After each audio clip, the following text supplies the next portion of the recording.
Hey ladies, calling all entrepreneur women, creatives, visionaries, and builders. This is your host, Holly Wright, and welcome to the Her Podcast. Hey ladies, thanks again for tuning in to the Her Podcast. My name is Holly Wright, and I am super excited and honored to announce our next guest speaker for this week. Her name is Ria. So Ria, welcome to the Her Podcast. Hi, thank you, Holly, for having me. I'm excited to be here. I'm excited to hear your story and just a little bit about how you became an entrepreneur. And also you're a brand owner, which I think is super cool. Your brand is called Colt Active. Is that Bolt, Bolt yes. Active. Okay.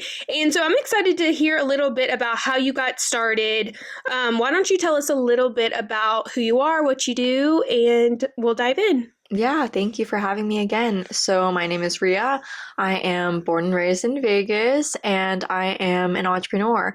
I have started my own business since I was 18, and I was designing for my own brand ever since. Okay. I also learned graphic design and used those skills to help other people kind of create a brand for themselves, because I do love the process of branding and designing and being creative so much. Love that. Yeah, so I consider myself someone who wears multiple hats. I also love making content and sharing my story, a little bit about my experience as an entrepreneur, but also as someone who is just constantly obsessed with self-development. I love that. And I love that you said you wear different hats, because I feel like when you dive into entrepreneurship, especially if you have multiple talents and skills, like you kind of just do everything.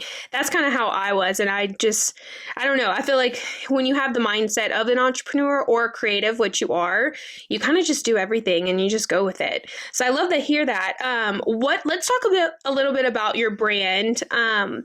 What inspired you to start your brand, and what was the moment you knew you had to go all in? So your brand is based off fitness / apparel, I guess.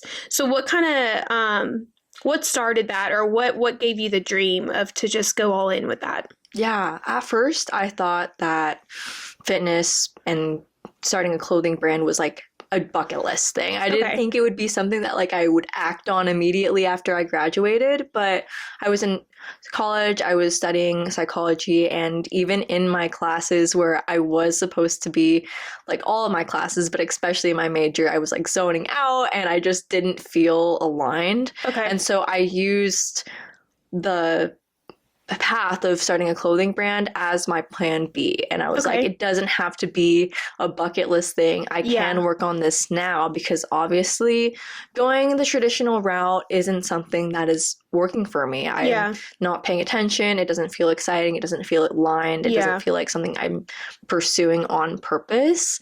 And so because of that, because of my experience in fitness, after some trial and error, I noticed that maybe the Lululemon, maybe the like Gymshark style wasn't really for me. I was approaching it with like the sports bras and leggings eye, and that didn't really receive a lot of positive feedback from customers.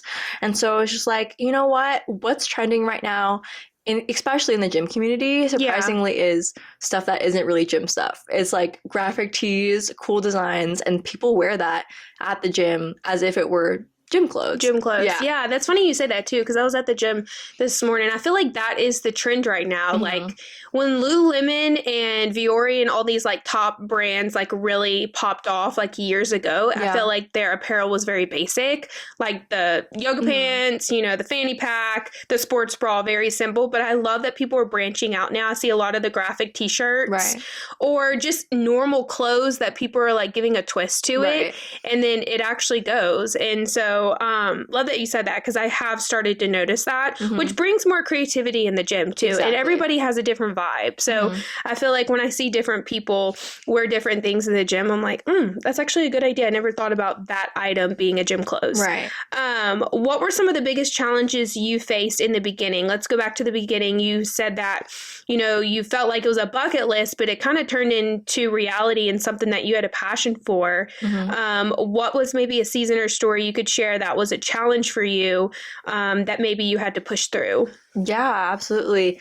Anyone who started a business knows that you're going to have to invest. Yeah. And sometimes that takes years to see any sort of profit back. And so a lot of it was signing up for farmers markets and selling my clothes there. A lot of it was having my website up and paying for it to be up, but not having enough orders that month to kind of compensate for that. So a lot of it was either breaking even or in the red. So I did have to have a job, which was interesting because it was like, at what point am I dedicating more time to my job than what I want to be my job?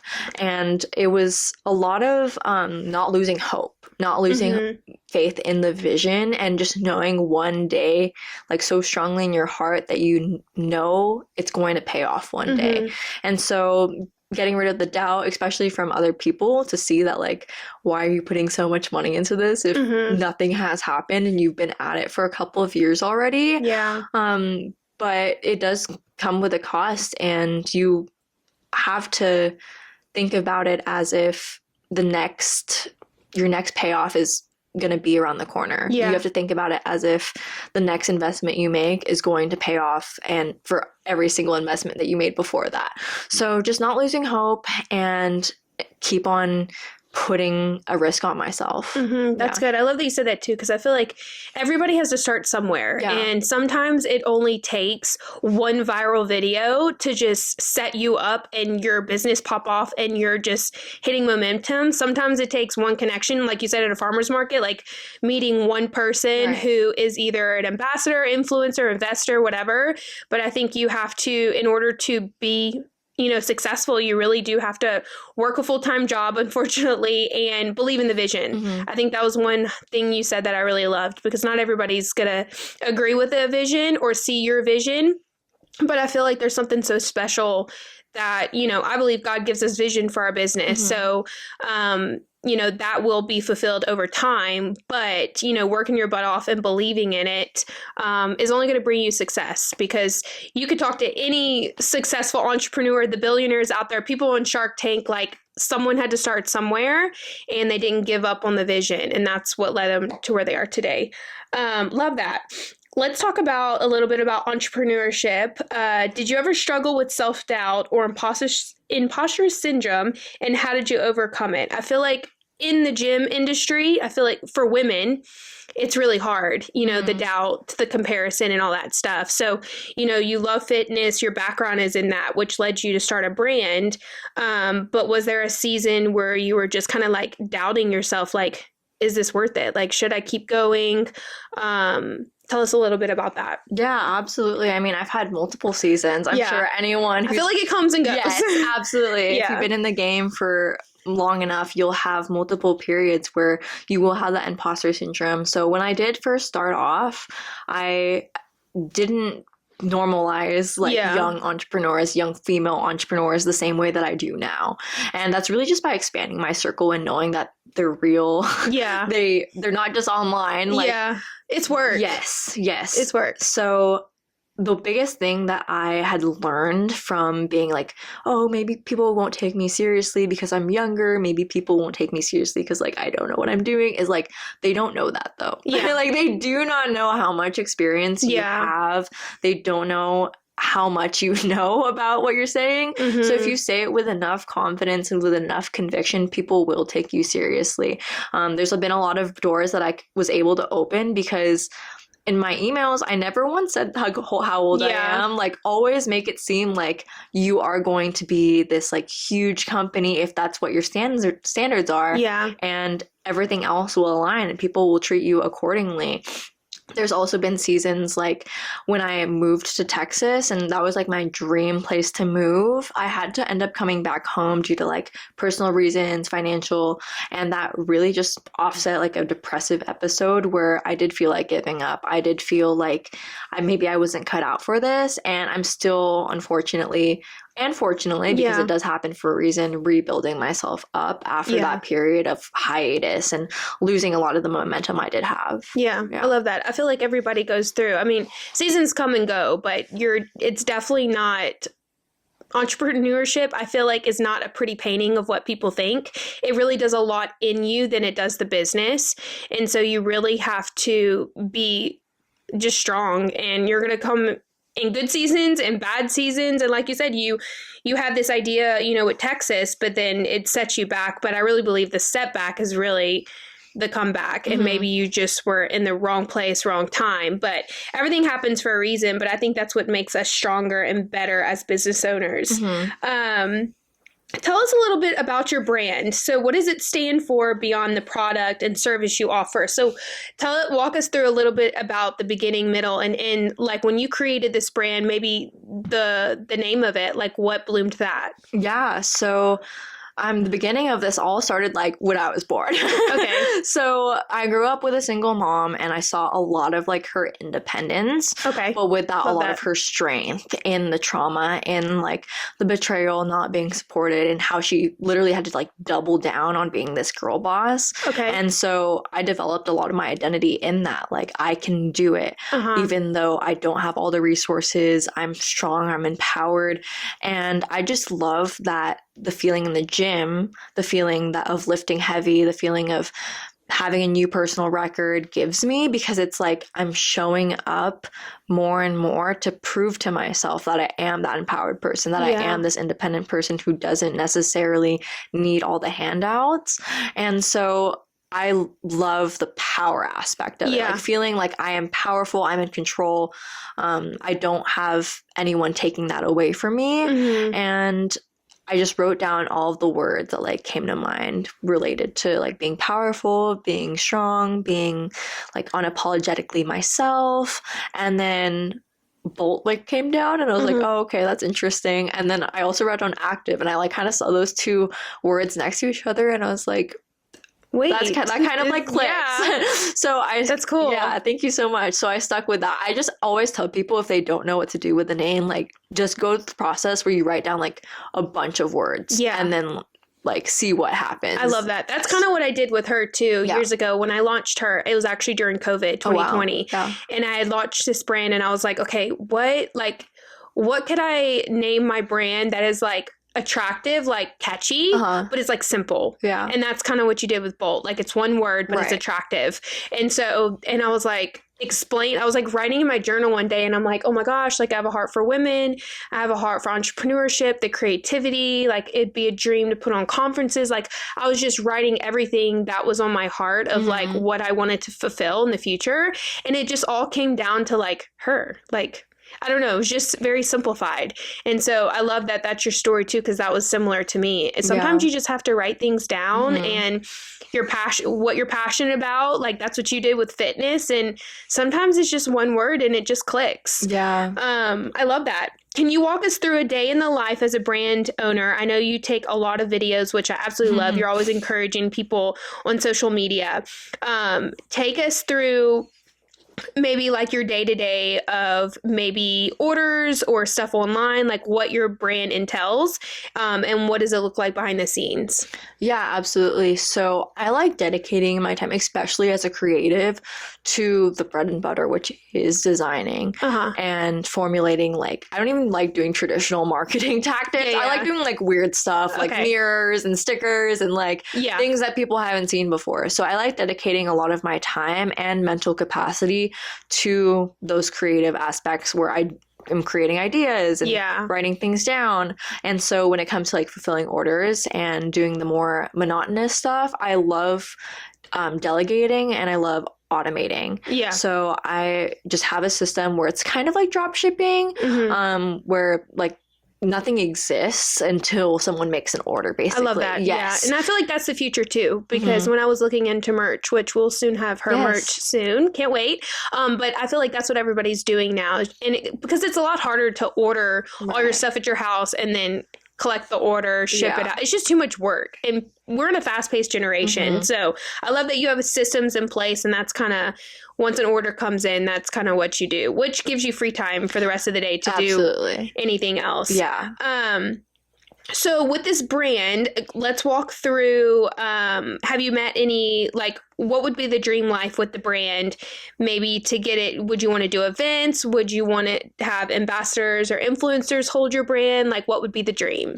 Yeah, absolutely. For the longest time, the dream was like a physical store. Okay. And I think I'm content with the small things now. Yeah. And a big desire of having a physical store was seeing people wear it. Like the actual in-person, like, hi, I'm Ria, what's your name? Oh, I'm so glad that you love design because blah, blah, blah. You're going through this hard time. Like the quote on it really resonates with you. That is what made me the happiest. And so having not necessarily a physical store, but more connections where I'm seeing people in line wearing like, and that's cool. Knowing that it's ministering to them. I'm just content with the little things now, but for a long time, just seeing a movement, if you will, of like people feeling empowered. And I feel like the big thing now with brands is community. Like people strive for a community, especially women. Especially if you're in a city that you're new to or whatever. But the biggest thing is building a community behind your brand, because those are the girls or the people that are going to represent and build culture behind your brand and be able to share the why or what they resonate with, you know, whatever quote is on your merch.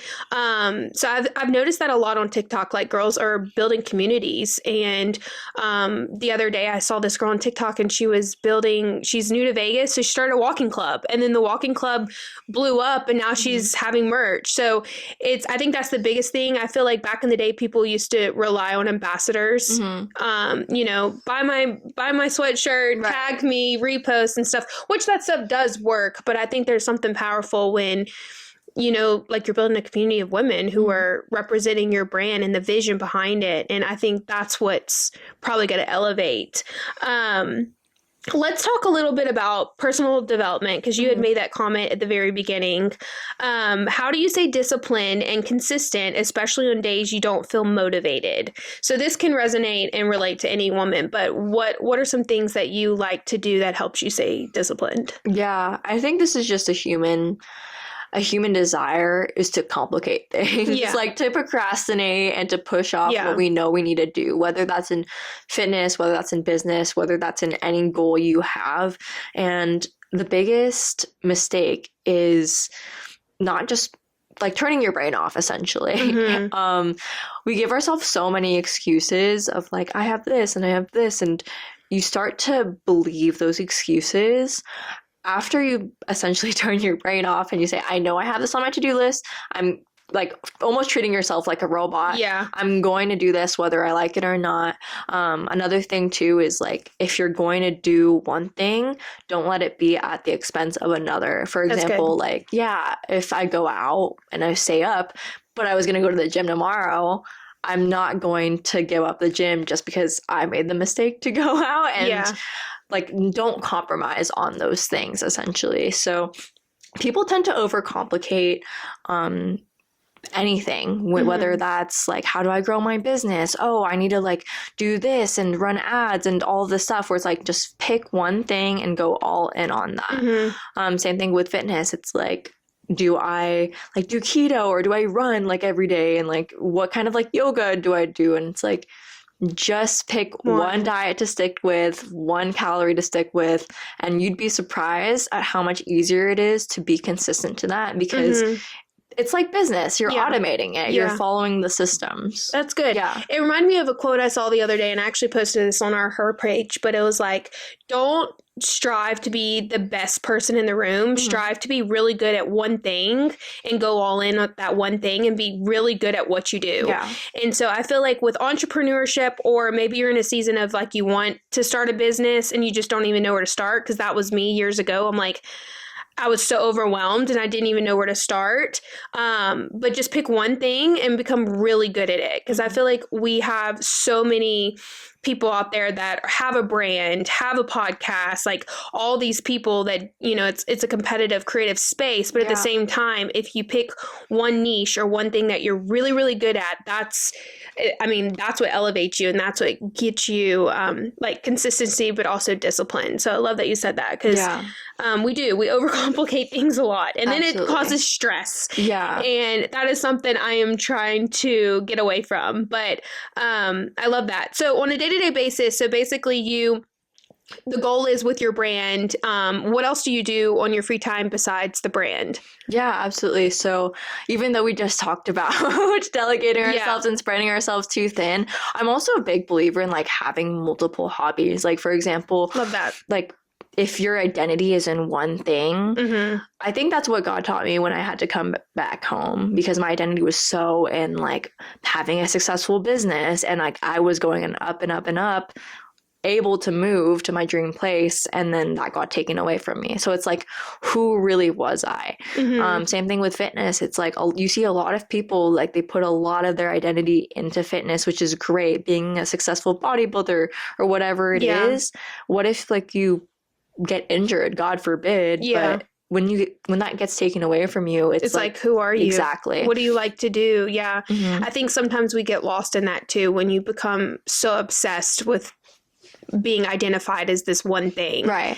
And then you forget actually how to live life, how to have friendships. Yeah. I've seen a lot of very successful business owners become so obsessed with the business, and that's great, very successful, but like they forget about the marriage, the family, the friendships, how to do life, go into the gym, like all these other important things, which is just as important. But I love that you said that too, because I mean, it's normal. It's human. Like, but I think there's a fine balance with running a business, but also taking care of yourself physically, emotionally, spiritually, and being aligned with that. And not letting the business run you. Yes, that is very true. So I always say have hobbies outside of like your main thing. If you're a business owner, have hobbies like that have nothing to do with making money. If you're into fitness, have hobbies that have like nothing to do with looking a certain way.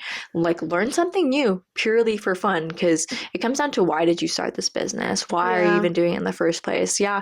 Everyone says like the grind, obsession, you have to be obsessed with it. And like, yes, there's going to be seasons where that's true, but what's the point of that if you're not spending time with your family, if you're not using it to travel, and you're not using this freedom to live yourself?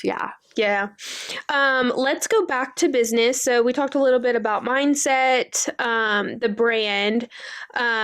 What is, running a brand is so amazing. Like, I love getting on Instagram and seeing girls, especially girls, who are like, oh my gosh, I went through this, I started this, or here's a brand. It's like, I have a friend who just started a fitness line. It's super small, but she's being consistent. And I've seen her life unfold to where she is now. She's running like her dream business, which is amazing.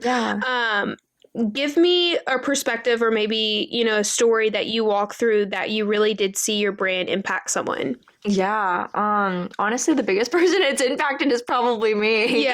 People are like, your messages have like helped me out so much, and like, thank you. And it's like, if anything, I should be like thanking you, like the customers, the people behind it. A lot of it is face-to-face conversations with people saying, like, especially my self-love design. So the one with like all the affirmations, like, I'm let's beautiful. Chat about that. With the self-love, walk us through, like, is that something that you walked through that you were like, you know what, actually, like, I want to impact people who wear my clothes and have, because I love that. I was somewhere like a week ago, and I was in line, and this guy had a hoodie on, and it was just like a simple quote, something about anxiety. Like, you're not defined by anxiety, or it was like some positive thing. And I was like, it was so simple. It was on a normal hoodie. And I was like, oh my God, that's so powerful. Like, so walk us through like the designs of what kind of creates those when you put them on your brand. And it's so cool that you remember it. Right now, that's something that I have a goal with. Like, not only the person wearing it, but whoever sees it that day. Like, hopefully it'll stick with them, and they'll tell their friend, and it's like this butterfly effect of multiple people being impacted by one person wearing it. So that's my goal. When it comes to design, and coming up with a story, because to me that's what creativity and art is. It's a storytelling, but it's also self-expression. And so with the self-love one, that's the one where it was my bestseller, and that was right before I moved to Texas, kind of on that up and up peak of my business, if you will. That was triggered by me being like having a lack of creativity, actually, if you can believe it. I was in a relationship where I wasn't really being treated the best. There was betrayal, and it did affect my self-esteem. I was comparing myself to a lot of other women, and I didn't find beauty in myself, honestly, which is something that I think every woman has. Every woman has beauty inside and out. But it's unfortunate that society tells us otherwise. Yeah, that's good. And so, yeah, I knew that I wasn't the only one feeling this way. And I just kind of wrote down affirmations like, you know what? I am beautiful. I am worthy of good things. I am strong. And all of the things that I really struggled with throughout that relationship, I just wrote down. And then the front was like a little heart with a crack in the heart. But I liked using the strategic ways to design where it looked like a heartbreak but also a lightning bolt at the same time. Oh, that's to kind cool. of I love that. Thank you. Just kind of show that it was, if you flip your perspective, it can be like how you said earlier, sometimes it's your comeback. Where you can be hurt but use that if you use that for the better, if you just switch your perspective. So that's like something that I just share with people. I don't know if many people like No, I love that because I feel like some of our most broken moments, broken seasons, broken relationships, whatever, I feel like once you walk through that season of your life and then you choose the healing journey and you really restore yourself, like there's something so beautiful. I have so many conversations with girls all the time. They're like, you know, I went through this, this, and this, and it was so dark and all this stuff. And now I do this. Now I'm in fitness. Now I'm, you know, whatever career they're in. And it's actually like it gave them a purpose boost and it redefined who they were. Absolutely. And now they have a passion for helping other people in that area. So I think there's something beautiful about like when you're in that season, it sucks. It really does suck. But there's something special about how God redefines you. And once you heal and shift and change the whole mindset and come out of that, like amazing things unfold. And you may not see it in that season, but I've seen a lot of business owners go through that. Like, hey, I went through this, and then come out of it so strong, and it really did give them purpose. So I love to hear that. Thank you. How has entrepreneurship changed you as a woman? Let's go back into like womanhood, and we talked a little bit about like positivity and having like a mindset shift. So how has it shaped you or changed you maybe as a woman mentally, emotionally, and spiritually? Yeah, I think entrepreneur means something different to everyone. Yeah, for sure. And to me, being an entrepreneur is different than being a business owner, because I think everyone can be a business owner technically, but not everyone is meant to be an entrepreneur. And so being an entrepreneur it never turns off, not in the way of like you're constantly working, which is true in some cases, but it's like an antenna where you're always looking at things as potential business ideas, or you're always looking at things of like potential marketing, potential like design. For me, that's something that I stare at people, but I'm not staring at them. I'm staring at their clothes. So just having a different viewpoint on the world. And that's helped me for the best because it gives me the ability to give people advice by putting myself in their shoes, by understanding like the psychology on how people act, why they do, when they make purchase decisions. And so all those little things have changed who I am, but they're also like a part of who I am.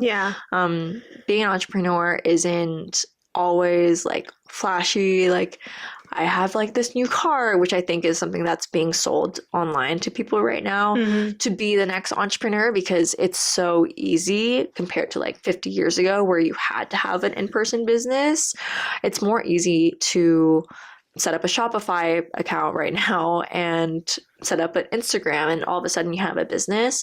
So I think the ease of entrepreneurship is being sold, but to me, like you said earlier, it is that challenge. It is pushing yourself to develop you so that way you can hold and retain the business. The biggest thing is not idolizing it. It's not everything to me.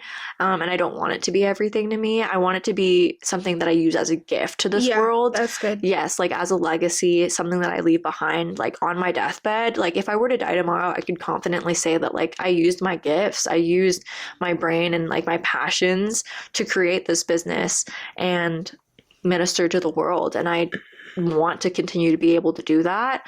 It's not so much about money, and I think that's changed my heart posture a lot. Is like, I'm not doing this for getting rich, because if I was, I could just be a lawyer or something. I love that too. And it's because you have purpose behind it too. I think I love what you said too, is like, you're like, I'm not doing this to be this successful business owner or be rich. I'm doing this because these are my gifts. This is what God's given me, and these are my gifts. And I think there's something beautiful about that too, because that's when you are used the most. Like, I think that's when your story unfolds and everything happens for you, because I feel like that's a healthy boundary. I feel like in business too, if we had more of a mindset like that, like, hey, these are my gifts and talents, this is what I'm going to do.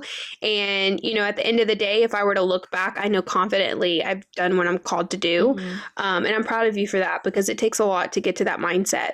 As we wrap up this podcast, what's the big dream for you? Maybe let's think 5 years down the road, for your brand. What would you say is like the big dream? Yeah, I mean, I'll go wherever I'm being led. So for the biggest time, I was like attaching myself to like the best selling, like, oh, self-love, like that really did minister to a lot of people. And I'm not necessarily saying like I'm looking for that next thing, but just constantly evolving, trying to find messages and ways that I want to spread that message. It's not anything that I'm attached to a goal. And I think being attached, like I said earlier, with like a physical space, I think that closed me off from other opportunities and alternative doors, because I was so attached to it. And I think there's positive in having a clear vision, but also being okay with, I'm okay if I don't get that specific thing. I'm going to be fine if it doesn't look exactly how I like. And so I've kind of let go of a lot of those exact visuals. Honestly, when I portray the future, I just see a bunch of people wearing it, a bunch of people feeling empowered. And doing what you love. Absolutely, yeah. So it's more of a broad of community of impact and empowerment and reclamation. And hopefully one day I can teach other women who want to start businesses, who want to get into design.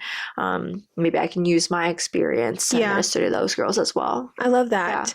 Well, thank you so much just for being on today's show. It's really an honor to have you in. And I think there's something so special, like you shared a little bit about how, you know, just your story growing up with a single mom and understanding that you can do these things. And that's exactly what you did. And I feel like there's something beautiful about walking through a really hard life and then shifting it and turning around for good. And just with your brand, I feel like your brand's just the beginning. You know, when I get on social media and I see you like leaving, you know, you'll take videos in your room and it's like, you're super real in your videos. And I'm like, oh, these are really good encouragement. So I feel like there's so many different things that you could do, and you're just a creative. So I feel like if you're a creative, like you can do so many things. But so I'm super excited just to watch your brand unfold. And for the girls who are listening, if you are in Las Vegas, connect with Rhea, or just even on social media, check out her brand. We'll make sure to tag it on YouTube, Instagram, and TikTok, and